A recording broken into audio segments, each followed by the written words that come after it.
एक बार माता पार्वती ने महसूस किया कि महादेव तो देवों के भी देव हैं।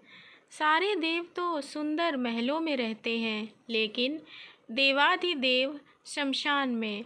इससे तो देव की प्रतिष्ठा भी बिगड़ती है। उन्होंने महादेव से हठ किया कि आपको भी महल में रहना चाहिए। आपका महल तो इंद्र के महल से भी उत्तम और भव्य होना चाहिए। उन्होंने जिद पकड़ी कि अब ऐसा महल चाहिए जो तीनों लोकों में कहीं ना हो। महादेव ने समझाया कि हम तो ठहरे योगी, महल में तो चैन ही नहीं पड़ेगा। महल में रहने के बड़े नियम विधान होते हैं। हमारे लिए महल उचित नहीं है।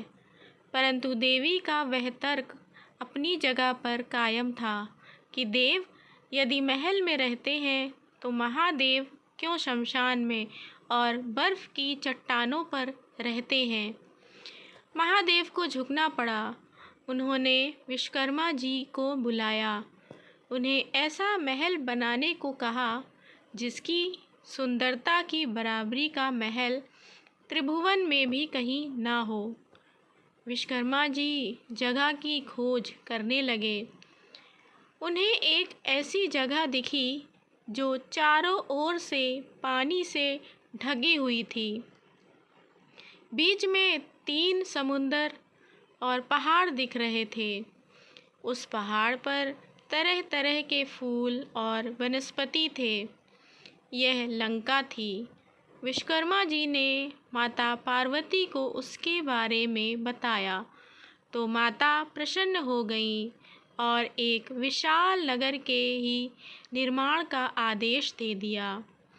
विश्वकर्मा जी ने अपनी कला का परिचय देते हुए वहाँ सोने की अद्भुत नगरी बना दी।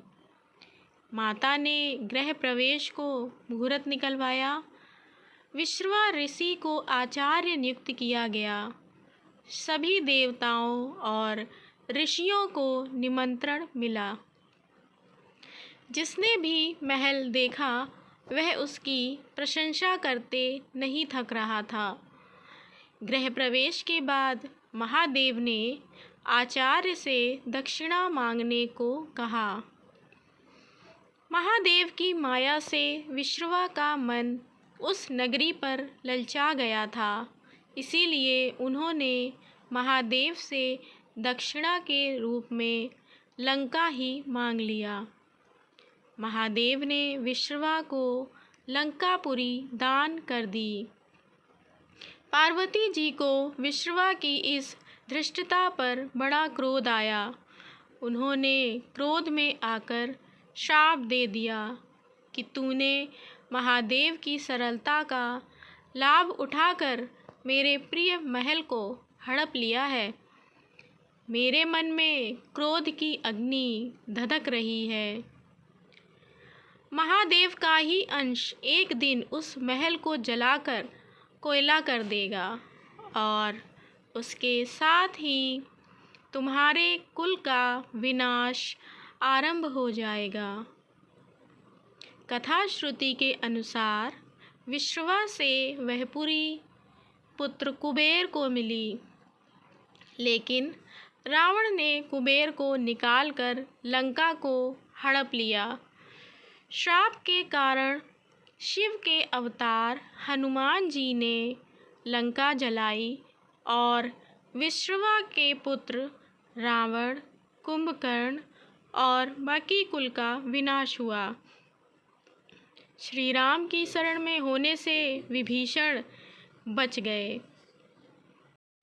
आपको ये कहानी कैसी लगी कमेंट करके ज़रूर बताइएगा।